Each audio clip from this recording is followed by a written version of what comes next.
नमस्कार, मैं हूं संजीव कुमार और आप देख रहे हैं वेब समाचार। पूरे झारखंड में पंचायत चुनाव की सरगर्मी जैसे ही समाप्त हुई, निर्वाचन आयोग एक्टिव हो गए नगर निकाय चुनाव को लेकर। उनका कहना है कि झारखंड राज्य में 14 जिलों में निर्वाचन आयोग जो नगर निकाय का चुनाव होने वाला है, उसको लेकर जितने भी कर्मचारी हैं, पदाधिकारी हैं, उनको निर्देश दिया गया है कि आप लोग एक्टिव हो जाइए, क्योंकि पंचायत का चुनाव खत्म हो चुका है। और आपको बता दें कि जिन जिलों में नगर निकायों का चुनाव होना है, वहाँ का कार्यकाल 2020 में ही समाप्त हो चुका है। बहरहाल अभी जहाँ पे हम आए हुए हैं रामगढ़ जिला, यहाँ का कार्यकाल जो है 2023 में समाप्त होगा। यानी 8-9 महीना जो है यहाँ पे समय बचा हुआ है चुनाव को लेकर। अब निर्वाचन आयोग इसको लेकर क्या देखती है, क्या दोनों का जो चुनाव है साथ में होगा या अलग अलग होगा, वो तो निर्वाचन आयोग ही फैसला करेंगे। बहरहाल अभी हम आए हुए हैं रामगढ़ जिला। रामगढ़ जिला में वार्ड नंबर 26 है और यहाँ के जो पार्षद हैं देवधारी महतो जी हैं।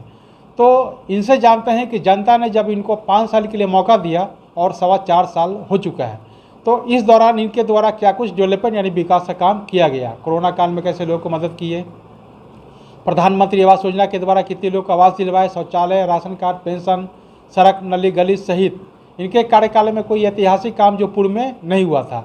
कुछ समस्याएं भी आई हुई होगी जो डेवलपमेंट को लेकर के जो ये काम करने के लिए चाह रहे थे। समाज के द्वारा कुछ डेवलपमेंट किया, जो है डिस्टर्बेंस किया गया, लेकिन मान मनोबल के बाद वो भी समस्या का समाधान हो गया और वहाँ पे विकास का काम हुआ। आगे की क्या रणनीति है, जब से झारखंड राज्य का स्थापना हुआ है तब से कई मुख्यमंत्री आए और गए। आपके नज़र में बेहतर कौन? 1932 खतियान को लेकर क्या सोचते हैं? अंतिम सवाल, अग्निवीर को लेकर पूरे हिंदुस्तान में बवाल मचा हुआ है, इनके बारे में क्या कुछ कहते हैं? तमाम बिंदुओं पे बातचीत होगी। पहले तो आपको वेब समाचार में बहुत बहुत स्वागत करते हैं। बहुत बहुत धन्यवाद आपके चैनल को कि आपने इन सारी चीज़ों को मेरे बीच रखने का अवसर दिए। इनके लिए वेब चैनल को मैं धन्यवाद देता हूं। और अच्छा, ये बताइए कि जनता ने जब आपको 5 साल के लिए समय दिया था, 4.25 साल गुजर चुका है, कितने लोगों को प्रधानमंत्री आवास योजना या क्या कुछ डेवलपमेंट का कार्य हुआ?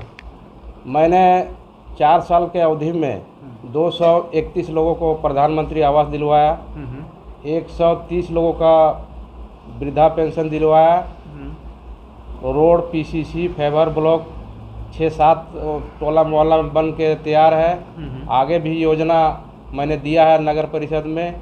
अभी मौसीबाड़ी मंदिर, जगन्नाथ मंदिर, शिव मंदिर का मैंने ब्यूटिफिकेशन का टेंडर पास करवाया। काम अभी जारी नहीं हुआ है, कुछ दिनों में काम चालू हो जाएगा जी। साथ ही साथ मैंने सोलर सिस्टम से लाइट का व्यवस्था करवाया है। अभी फिर एनजीओ के थ्रू फिर मुझे 6 सोलर सिस्टम जल मीनार मिलने वाला है। मैं व्हाट्सएप पे अभी भेजा हूँ, एनजीओ ने फ़ोन किया था, अभी तुरंत मैं भेजा हूँ। साथ ही साथ नाली का भी काम किया हूँ और वो योजना मैं देते जा रहा हूँ। योजना फिर मांगा गया नगर परिषद से, उसके लिए मैं मतलब जो भी योजनाएं आपसे मांगा जाता है और आप बना के देते हैं, उन योजनाओं पे सरकार का मुहर लग जाता है और विकास हो रहा है। अच्छा बताइए, सबसे बड़ा प्रोजेक्ट आपको कौन सा मिला? सबसे बड़ा प्रोजेक्ट तो मेरा था, एक बाजार समिति के पीछे में रोड है, वो लगभग 70 लाख का योजना था। उसमें ये गार्डवाल और पीसीसी का है, काम चालू में, शिलान्यास भी हो चुका है, उसमें भी काम होना है। साथ ही साथ अभी और योजना श्मशान घाट का दिया है, वो भी कुछ दिन में पारित हो जाएगा।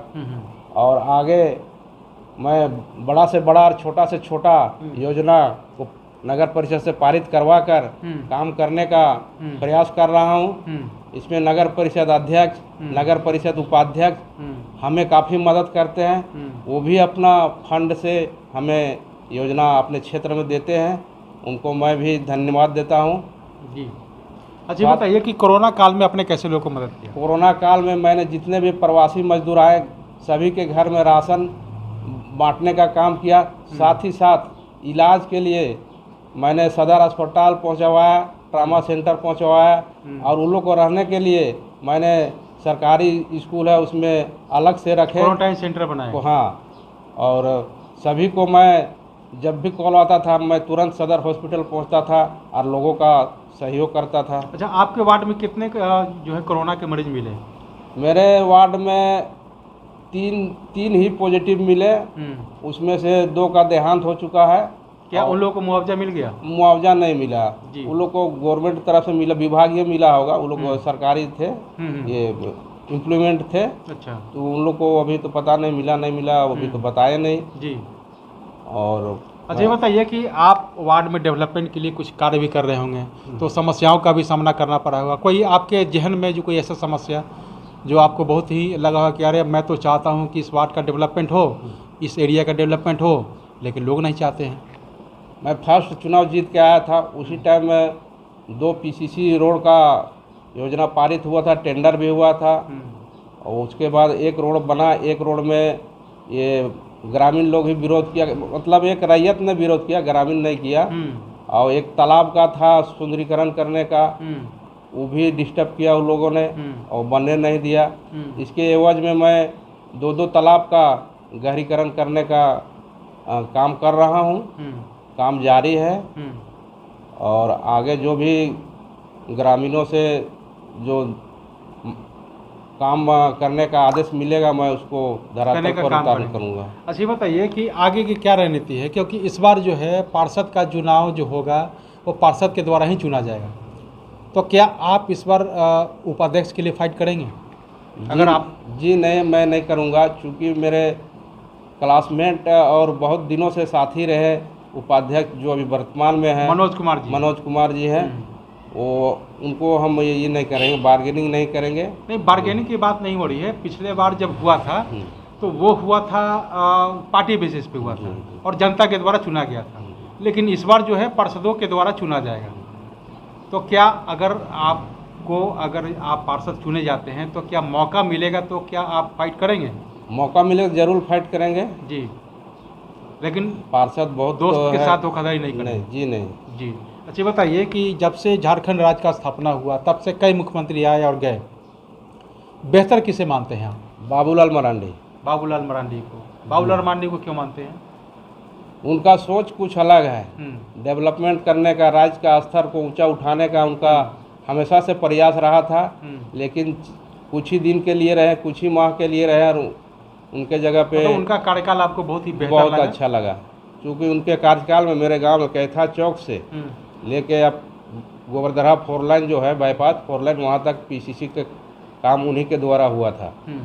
मतलब आपके नज़र में बाबूलाल मरांडी के द्वारा बेहतर काम हुआ है जी। अच्छा, ये बताइए कि 1932 खतियान को लेकर भी झारखंड में चर्चा के विषय बना हुआ है, आपका क्या मत है? 1932 का खतियान लागू होना चाहिए था, नियोजन नीति लागू होना चाहिए था, ये सब पहले का ही ये सब रखा गया है। चाहे वो भाजपा की सरकार हो या JMM की सरकार हो, हर कोई चुनावी वादे में रखते हैं लेकिन उसको लागू नहीं कर पाते हैं। आखिर कारण क्या है?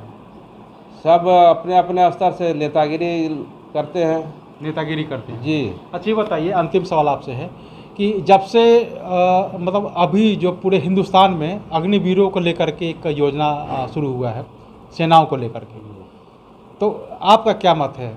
जिस तरह से 4 वर्षों का जो सेवा जो दिया जा रहा है, उचित है? अभी लोग समझ नहीं पाए, इस मैटर को समझ नहीं पाए हैं। 2-4 दिन, 8 दिन, 10 दिन के अंदर में सभी लोगों को समझ में आ जाएगा कि ये गलत है या सही है। हमारे विचार से ये सही है। मतलब 4 वर्षों के लिए जो नौकरी दिया जा रहा है वो सही है। उसमें लोग ट्रेंड होंगे, लड़के ट्रेंड होंगे, उसके बाद उनको फैसिलिटी दिया जा रहा है 25% का सेना बहाली में। और हाई रैंकिंग लाने वाले छात्रों या जो भी है उनको आर्मी में या सेना में बहाल किया जाने का भी प्रस्ताव रखा जा रहा है। CRPF में और असम रेजिमेंट में उनको शामिल किया जाए जी। रिजर्वेशन जो 10% मिलेगा जी। तो आपके मत से है कि ये सही है, लेकिन लोगों को समझ में नहीं आ रहा है, समझने की आवश्यकता है जी। तो आपने सुना कि जिस तरह से वार्ड पार्षद हैं देवधारी महतो जी हैं, वार्ड नंबर 26 के हैं, रामगढ़ जिला से आता है।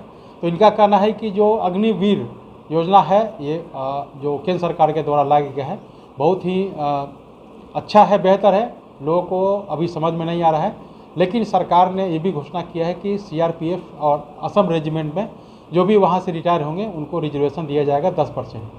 हालांकि अब लोगों को समझना है कि लोग क्या कुछ चाहते हैं। बहरहाल अब चलते हैं दूसरे वार्ड में, वहाँ के जो पार्षद हैं उनसे जानते हैं कि उनके द्वारा क्या कुछ। जी, अभी सरकार ने होल्डिंग टैक्स जस्ट डबल कर दिया गया है। जनता काफ़ी नाखुश है। डेली हम लोग को फ़ोन आता है कि इतना दुगुना कैसे होल्डिंग टैक्स हो गया, हम लोग कैसे भरपाई करेंगे। इसका हम लोग पुरजोर विरोध करते हैं। और वार्ड का ये नगर परिषद में जो बोर्ड का बैठक होता है उसमें मैं एजेंडा में डलवाऊंगा और उसका सभी पार्षद मिलके विरोध करेंगे। और होल्डिंग टैक्स का जो डबल में किया गया है उसको जो पहले था पहले वाला यथावत रहने दिया जाए। साथ ही साथ बिजली की समस्या यहाँ है। रात भर बिजली गोलमाल रहता है, कभी आता है कभी चला जाता है। बिजली बिल में भी बढ़ोतरी काफ़ी हुआ है। 2 रुपया सरकार को विचार करना होगा। जी, चाहे वो होल्डिंग टैक्स की बात हो या बिजली की जो है जी आपूर्ति में पूर्ति किया जाए, और जो बिजली बिल जो बढ़ोतरी हुआ है उसमें वापस लिया जाए, जो पहले का था यथावत किया जाए। जी। तो आपने सुन लिया कि वार्ड पार्षद जी का क्या जो राज्य सरकार है उनसे क्या कुछ डिमांड है। होल्डिंग टैक्स में जो डबल किया गया है, पहले का जो था उसको यथावत किया जाए, और बिजली में भी जो जिस तरह से बिजली कटौती किया जा रहा है मेंटेनेंस को नाम को लेकर के, तो और इसके अलावा बिजली बिल में भी जो बढ़ोतरी हुई है उसमें भी सरकार को संज्ञान लेने की ज़रूरत है, और जो पहले का बिजली बिल है उसको यथावत किया जाए। तो आपने वेब समाचार में समय दिया, इसके लिए बहुत बहुत धन्यवाद सर। तो अगर आपने हमारे चैनल को अब तक सब्सक्राइब नहीं किया है तो सब्सक्राइब कर ले, बेल आइकन भी दबाएं ताकि हर छोटी बड़ी खबरों से रूबरू हो सके।